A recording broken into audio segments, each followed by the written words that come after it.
Hello बच्चों, आइए इस प्रश्न को देखते हैं। अभी कथन, प्रत्येक प्रोटीन में एंजाइमों की संरचना तीन आयामी होती है, त्रिआयामी होती है। कारण, प्रोटीन की द्वितीयक संरचना उसके पॉलीपेप्टाइड श्रृंखला के अंदर पाए जाने वाले अमीनो अम्लों पर निर्भर करती है। ए और आर दोनों सत्य हैं और आर ए की सही व्याख्या है। ब ए और आर दोनों सत्य हैं लेकिन आर ए की सही व्याख्या नहीं है। स ए सत्य है लेकिन आर असत्य है। द ए असत्य लेकिन आर सत्य है। ई ए और आर दोनों असत्य हैं। इस प्रश्न की जो मुख्य अवधारणा है, मुख्य अवधारणा वह है प्रोटीन। यहाँ पर हम देखेंगे मुख्यतः प्रोटीन की संरचना के बारे में। तो प्रोटीन जो होती हैं ये एक बहुलक हैं और अमीनो अम्ल इनकी एकलक इकाइयों की तरह कार्य करते हैं। ये अमीनो अम्ल की बहुलक होती हैं। प्रोटीन बहुत सारे अमीनो अम्लों से मिलकर बनती है जिससे उनमें पेप्टाइड बंधों का निर्माण होता है। अतः ये पॉलीपेप्टाइड भी कहलाती हैं।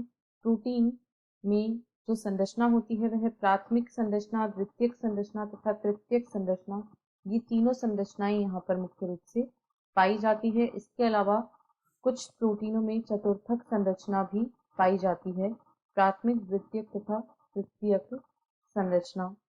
प्राथमिक संरचना जो होती है यह हमें बताती है कि कौन से अमीनो अम्ल का क्या क्रम है। द्वितीयक की यदि बात करें तो द्वितीयक संरचना जो होती है इसमें पॉलीपेप्टाइड श्रृंखला की इसमें जो अमीनो अम्ल पाए जाते हैं उन पर निर्भर करती है। यह अमीनो अम्ल पर जो पॉलीपेप्टाइड श्रृंखला में अमीनो अम्ल मिलते हैं उन पर निर्भर करती है।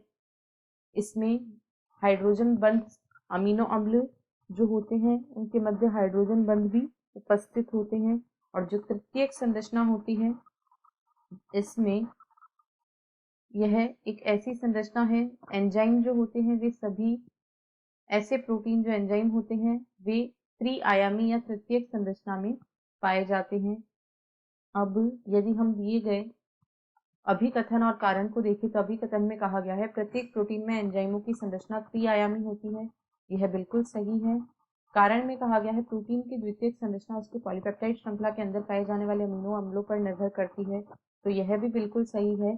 यहाँ ए और आर दोनों ही सत्य हैं, परंतु आर जो है वह ए की सही व्याख्या नहीं करता है कि क्यों प्रत्येक प्रोटीन में एंजाइम त्रिआयामी संरचना रखता है। अतः विकल्प ब इस प्रश्न का सही उत्तर है। ए और आर दोनों सत्य है लेकिन आर ए की सही व्याख्या नहीं है। आशा है आपको प्रश्न समझ आया होगा। धन्यवाद।